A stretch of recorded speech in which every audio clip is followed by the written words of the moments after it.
नमस्कार। उत्तराखंड खास खबरें देख रहे हैं आप सब। मैं हूं आपके साथ साहिल केरनी। उत्तराखंड में 50वीं सब जूनियर नेशनल बास्केटबॉल चैंपियनशिप की शुरुआत हो गई है। इसके लिए 28 राज्यों के बालक और 24 राज्यों की बालिका वर्ग की टीमों के करीब 1000 खिलाड़ी प्रतिभाग कर रहे हैं। नेशनल चैंपियनशिप का मुख्यमंत्री पुष्पेंद्र धामी बतौर मुख्य अतिथि शुभारंभ किया। उद्घाटन समारोह में TVK के महासचिव तमीज़गा वेतरी कज़गम और भारतीय बास्केटबॉल महासंघ के अध्यक्ष अधवा अर्जुन ने भी प्रतिभाग किया।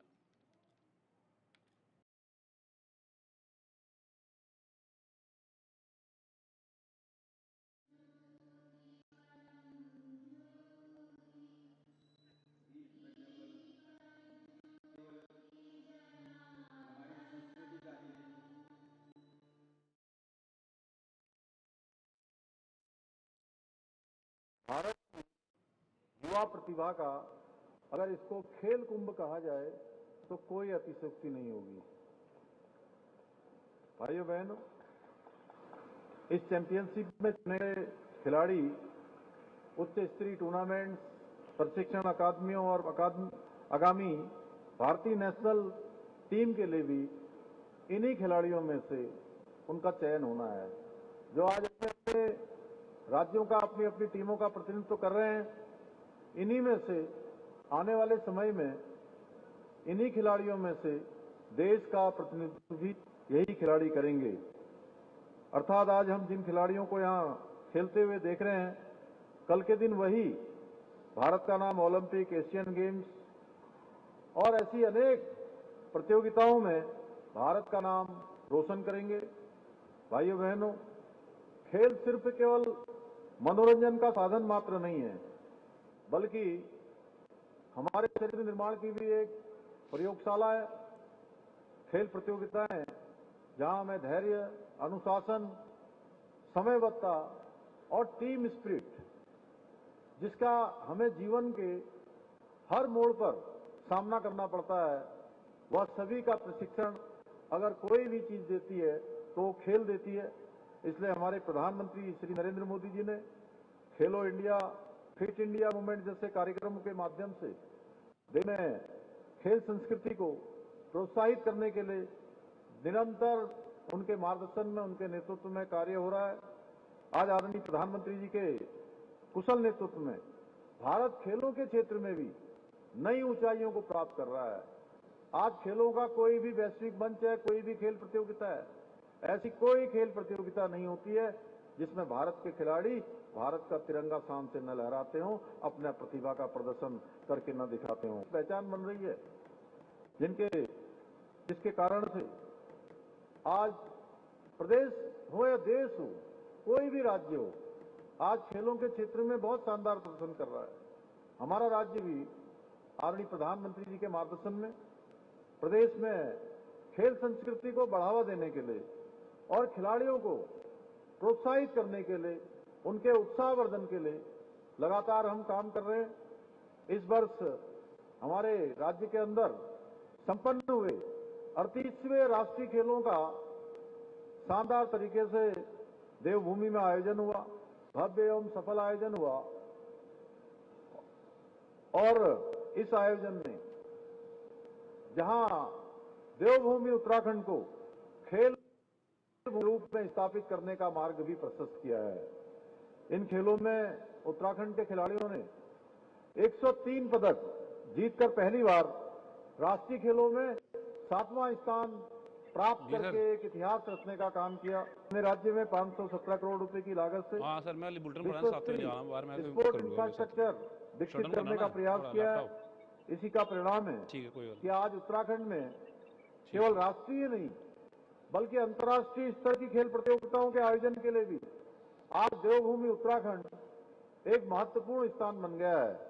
यही नहीं, हमारी सरकार राज्य में शीघ्र ही स्पोर्ट्स लेगेसी प्लान भी लागू करने जा रही है, जिसके अंतर्गत प्रदेश के 8 प्रमुख शहरों में 23 खेल अकादमियों की स्थापना की जाएगी।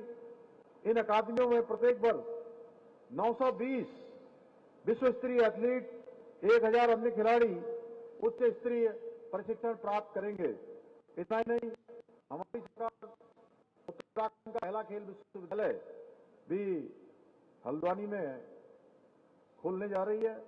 लोहाघाट में महिला स्पोर्ट्स कॉलेज स्थापित करने के अपने संकल्प को साकार करने के लिए भी हल्द्वानी से स्नातक परीक्षा 2025 नकल प्रकरण की जांच आयोग की 2 दिवसीय जनसुनवाई एवं जनसंवाद कार्यक्रम शुरू हुआ। माननीय न्यायाधीश सेवानिवृत्त यूसी ध्यानी की अध्यक्षता में गठित एकल सदस्यीय जांच आयोग ने अभ्यर्थियों, नागरिकों, शिक्षकों और मीडिया कर्मियों की बातें सीधे सुनी। जनसुनवाई का उद्देश्य सभी हितधारकों की राय आयोग तक पहुंचाना और जांच को पारदर्शी व निष्पक्ष बनाना है। छात्रों ने परीक्षा को नकल मुक्त कराने, यूके SSSC परीक्षा रद्द कर पुनः आयोजित करने जैसे सुझाव दिए। कार्यक्रम कल हल्द्वानी और रुद्रपुर में भी आयोजित होगा। ये जो 21/9/2025 को स्नातक स्तरीय परीक्षा हुई थी, इसमें जो कथित ये आया था कि इसमें पेपर लीक हुआ है, इसके संबंध में सरकार ने निर्णय लिया था कि माननीय जस्टिस यूसी ध्यानी सर की अध्यक्षता में एक एकल जांच आयोग का गठन किया गया। तो इसमें मुख्यतः ये है कि सर सभी जनपदों में जाकर इसके बारे में एक जनसंवाद कार्यक्रम और अपनी सेपरेट जांच कर रहे हैं। तो जो भी सुझाव प्राप्त होंगे, और इसीलिए ये ओपन हाउस रखा गया है। इसमें जितने भी स्टेक होल्डर्स हैं, जैसे छात्र हैं और कोचिंग सेंटर्स वाले हैं, अभिभावक हैं, उन सभी से ये पूछा जाएगा, उनके विचार लिए जा रहे हैं कि परीक्षाओं में सुधार कैसे हो सकता है, और तदनुसार एट लास्ट सर फिर अपनी रिपोर्ट इसमें राज्य सरकार को सौंपेंगे। सर क्या ऐसे सुझाव इसमें आए हैं क्योंकि जो आपने नोटेड किए होंगे, जो आगे बढ़ाने का है? अभी सुझाव आ रहे हैं। अभी तो 13 जनपदों में जांच आयोग ये जाएगा, जो एकल सदस्यीय जांच आयोग है, तो समस्त 13 जनपदों में जाएगा। जैसे आज यहाँ पर हल्द्वानी में पहला, क्योंकि अभी 3-4 दिन ही हुए हैं इस आयोग को के गठन को, तो जैसे कि युवाओं की मांग भी थी कि इसमें मजिस्ट्रियल जांच कराई जाए, तो उसी क्रम में सर को एकल सदस्यीय जांच आयोग बनाया गया है। कल रुद्रपुर में भी इसी तरह का एक कार्यक्रम है, वहाँ पर भी जनसंवाद होगा। जो भी सुझाव आएंगे वो सरकार को सौंपे जाएंगे, और इस प्रकार जांच आयोग अपनी अंतिम रिपोर्ट। आयोग का पहली बैठक थी। उन्होंने बताया कि हमारे पास अभी तक केवल सोशल मीडिया पे चल रही है और हमारे पास अभी कोई तथ्य नहीं है। तो अभी हम लोग एक रिटन लेटर इनको दे रहे हैं, उसमें जो जो सबूत अभी तक हमारे पास आए हैं, चाहे वो सोशल मीडिया के माध्यम से हो, चाहे किसी अन्य माध्यम से हो, सारे सबूतों को हम जो है इनके सम्मुख रख रहे हैं। और उसके अलावा कुछ हमारे जो सुझाव थे इनको, चाहे वो 4G जैमर इन्होंने बात करी, तो हमने जो कल इनका भ्रामक संवाद आया उसको भी खंडन करने की मांग करी है। इसके अलावा आयोग को कई हमने सुझाव भी दिए हैं जिनको उन्होंने नोट डाउन किया और उसको रिटर्न में भी मांगा है। तो हम उनको उनकी मेल ID जो इन्होंने हमें दी है, मैं चाहूँगा कि अगर किसी के पास सबूत भी हों तो सेक्रेटरी जांच आयोग @gmail.com पर वो सुझाव भी दे सकता है। और उन सुझाव जो हमारे पास हैं, हमारे पास जो जो तथ्य हैं, हम इनको अभी रिटर्न में दे रहे हैं। और इसमें हमें उम्मीद है कि ये जल्द 10 दिनों के भीतर जो ये स्नातक स्तरीय परीक्षा है इसको रद्द कर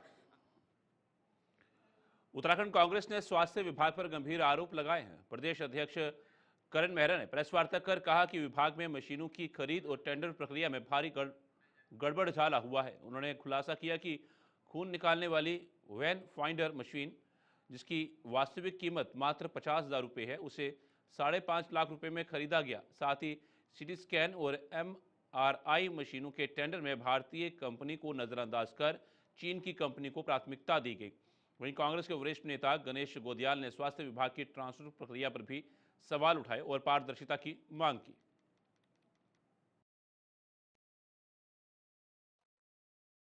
पत्रों के साथ यहाँ उपस्थित हूँ। इसमें माननीय अजय भट्ट जी का पत्र जो मंडी परिषद के कार्य की गुणवत्ता के विरोध में है वो भी है। इसमें वेन फाइंडर की जो एक्चुअल कॉस्ट है वो भी है, और कितने में खरीद भी है। 5,81,00,000 के आसपास की मशीनें खरीद ली गई, 5.5 लाख के हिसाब से, वो भी है।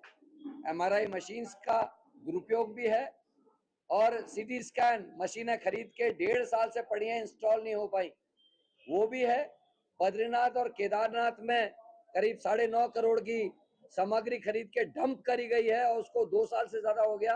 किसी का कोई अब जिम्मेदारी उसमें नहीं बनती किसी कंपनी की, वो है। तो ये कुल मिला के केवल स्वास्थ्य विभाग का आज हमने चिट्ठा खोला है। और जैसा आदरणीय गणेश गोदियाल जी ने कहा, कोऑपरेटिव में भर्तियां, एम्स हॉस्पिटल में जो भर्तियों का मामला अभी CBI जांच चल रही है, अन्य विभागों में जांचें चल रही हैं, ट्रांसफर्स का धंधा चल रहा है, खनन माफिया हावी है, भू माफिया हावी है, इन सभी विषयों में हम लगातार बोलते रहे। लेकिन आज जो प्रदेश की स्वास्थ्य से संबंधित विषय है उसको मैंने उठाया। धन सिंह रावत जी की देखरेख में इस सरकार के सचिव ने एक बड़ा मामला ये किया है। हम चाहते हैं सभी मामलों की गंभीरता से जांच हो और मुख्यमंत्री, स्वास्थ्य मंत्री या इनके सचिव सामने आकर मेरे प्रश्नों का उत्तर दें और मैं डॉक्यूमेंट्स के साथ सारी चीजें फिर से प्रस्तुत करूंगा।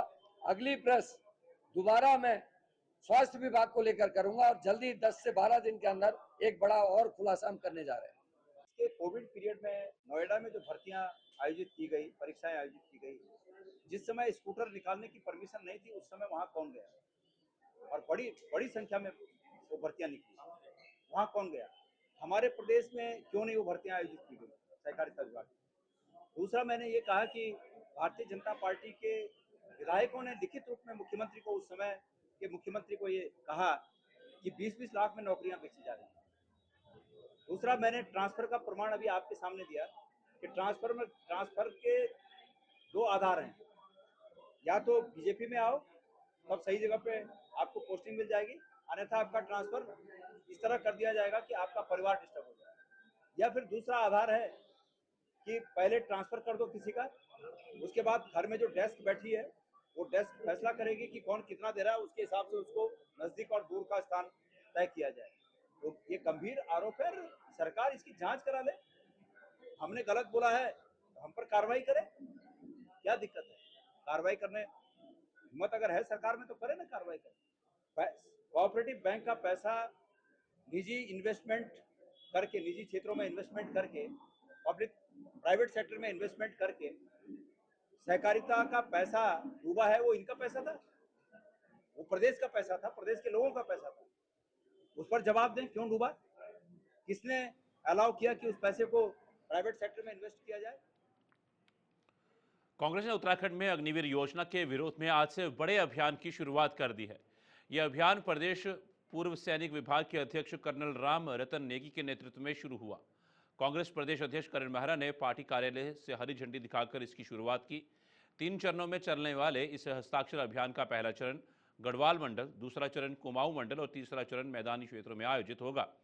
कांग्रेस का कहना है कि युवाओं और अभिभावकों से हस्ताक्षर कराए जाएंगे और इन्हें हाईकमान के माध्यम से केंद्र सरकार को सौंपा जाएगा। ये उत्तराखंड है, गढ़वाल रेजिमेंट और कुमाऊं रेजिमेंट जैसी, गोरखा रेजिमेंट, फर्स्ट नागा, इनका होम है, इनका घर है और इनका गौरवशाली इतिहास है। आज देश में अग्निपथ योजना लाकर उत्तराखंड, हिमाचल, राजस्थान और हरियाणा, इन राज्यों को भारी नुकसान बीजेपी की सरकार ने किया है। भारतीय फौज को कमजोर करने की साजिश के रूप में मैं इसे देखता हूं।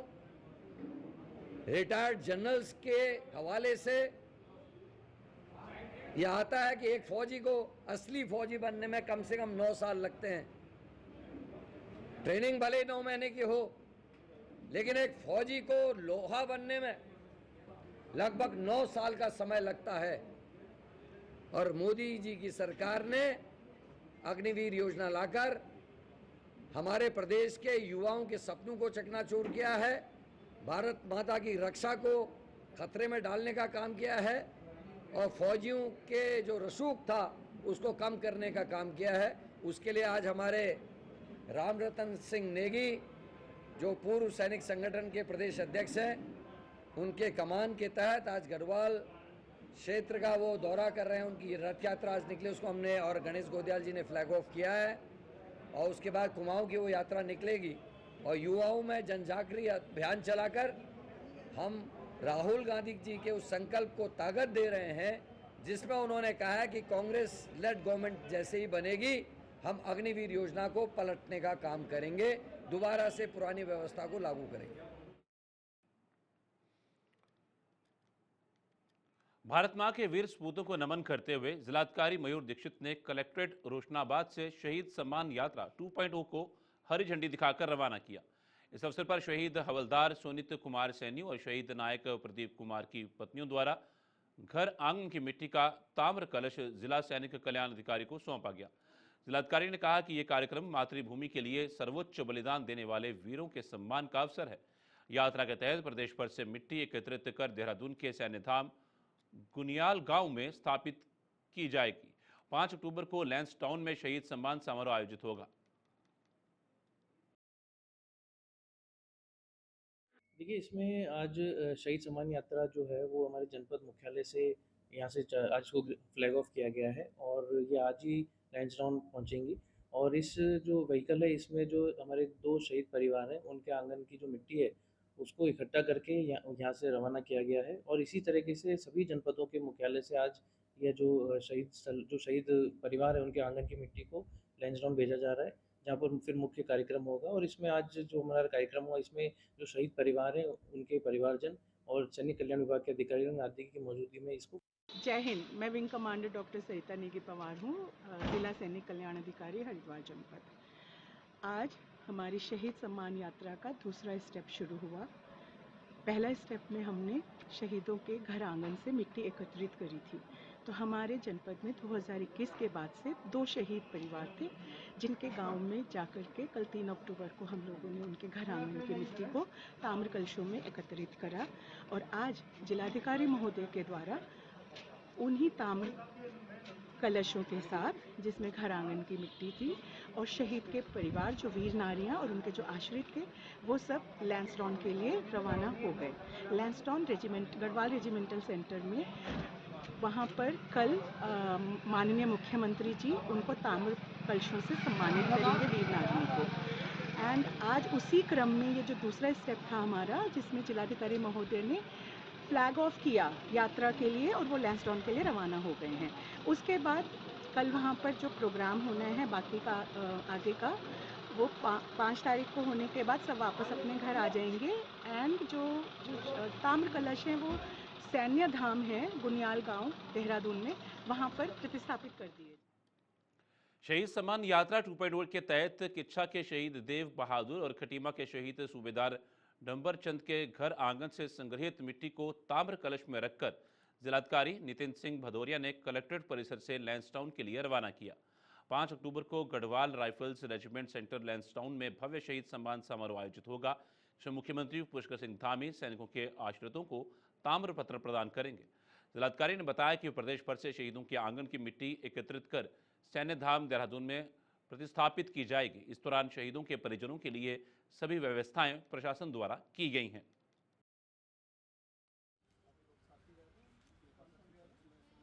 आप सभी को पता है कि 5 तारीख को स्टेट के द्वारा बहुत एक बृहद कार्यक्रम आयोजित किया जा रहा है लैंसडाउन में, और उसमें शहीद सम्मान यात्राओं का पूरा जो कन्वर्जेंस हो रहा है वो वहीं पे लैंसडाउन में हो रहा है। तो यहाँ शहीद के घरों से मिट्टी हमारे यहाँ जा रही है और 2 शहीद जो हमारे भारत के बहुत महान सपूत जो हमारे शहीद हुए हैं उनके घर से उनके परिवारजन जा रहे हैं। उनकी लैंसडाउन में ही कल पूरा उनका सम्मान माननीय मुख्यमंत्री जी द्वारा स्वयं वहाँ पे किया जाएगा और वो उनको आज फ्लैग ऑफ करके यहाँ से लैंसडाउन के लिए रवाना किया गया। उनके रुकने और खाने इत्यादि की व्यवस्था पूरे प्रशासन द्वारा की जा रही है।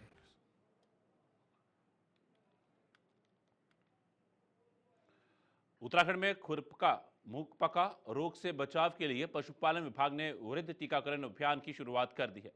4 अक्टूबर से 17 नवंबर तक चलने वाले इस अभियान का शुभारंभ मुख्य विकास अधिकारी गिरीश गुणवंत ने टीकाकरण वाहनों को हरी झंडी दिखाकर की। जिले में गठित 66 दल गांव-गांव जाकर बड़े पशुधन गाय भैंस बैल के लगभग 1,60,000 और छोटे पशुधन के करीब 1,35,000 टीके लगाएंगे। विभाग ने पशुपालकों से अधिक भागीदारी और जागरूकता सुनिश्चित करने का आह्वान किया। यह अभियान राज्य को खुरपका और मुंहपका मुक्त बनाने की दिशा में अहम कदम है।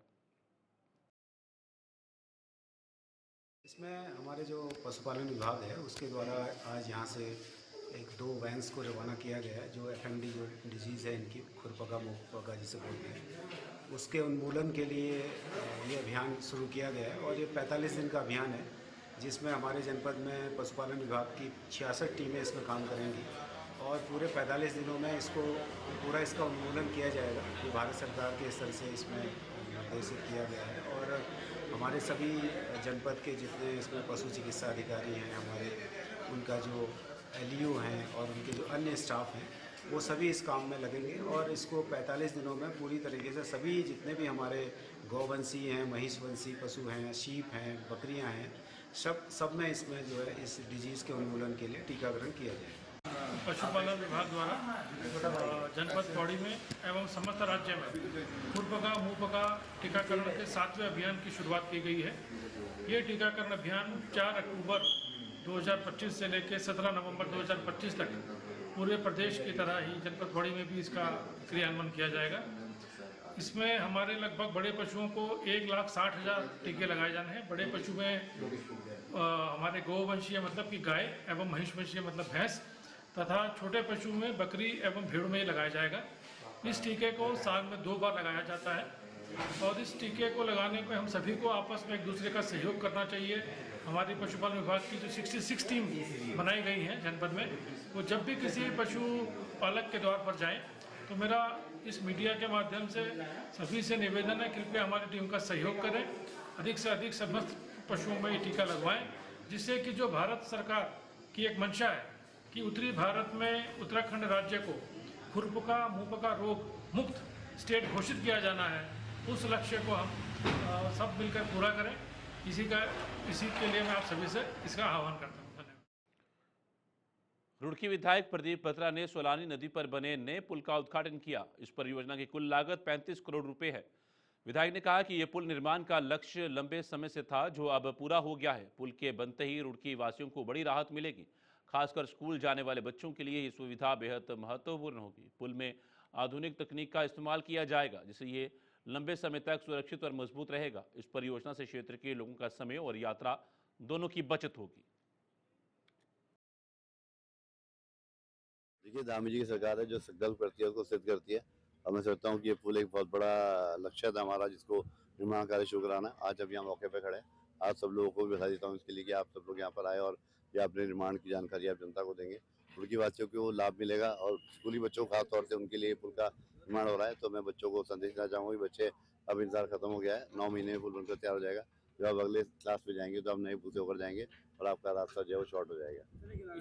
स्कूल वाले बहुत परेशान थे, बच्चे बहुत परेशान थे, काफ़ी समय से प्रयास चल रहा था। कितने करोड़ का बजट रहेगा? देखिए, पुल का निर्माण अब यहाँ पे एक बड़ा काम है और इसका डिज़ाइन बनना, इसकी ड्राइंग सेंक्शन होना, फाइनेंशियल बिड होना, टेक्निकल बिड होना, अपने आप में सभी एक प्रक्रिया है। तो प्रक्रिया पूरी हो गई है, आज धरातल पर निर्माण कार्य हो रहा है और मैं सोचता हूँ कि ये 35 करोड़ की लागत से ये पुल का निर्माण होगा और एक अच्छा आरसीसी गाटर का पुल बनेगा, जिसमें फुटपाथ की व्यवस्था होगी, पैदल चलने वालों की व्यवस्था होगी, साइकिलिंग वालों की व्यवस्था होगी और भारी व्हीकल, हैवी व्हीकल सभी का आवागमन इससे होगा और हमारे जो BHL के हैवी व्हीकल्स आते हैं वो भी यहाँ से जा सकेंगे। मैं कहता हूँ कि ये एक पुल एक ऐतिहासिक पुल बनेगा।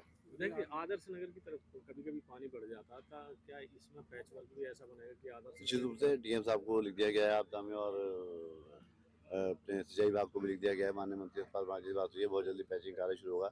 जो नदी का पानी आता है बारिश में, उसमें हमारे जो बस्ती है उनको दिक्कत ना हो, तो उसके लिए कुछ पैचिंग हो चुकी है और कुछ और होनी है, तो उनका कार्य। उत्तराखंड की खास खबर में फिलहाल इतना ही। दीजिए इजाजत, नमस्कार।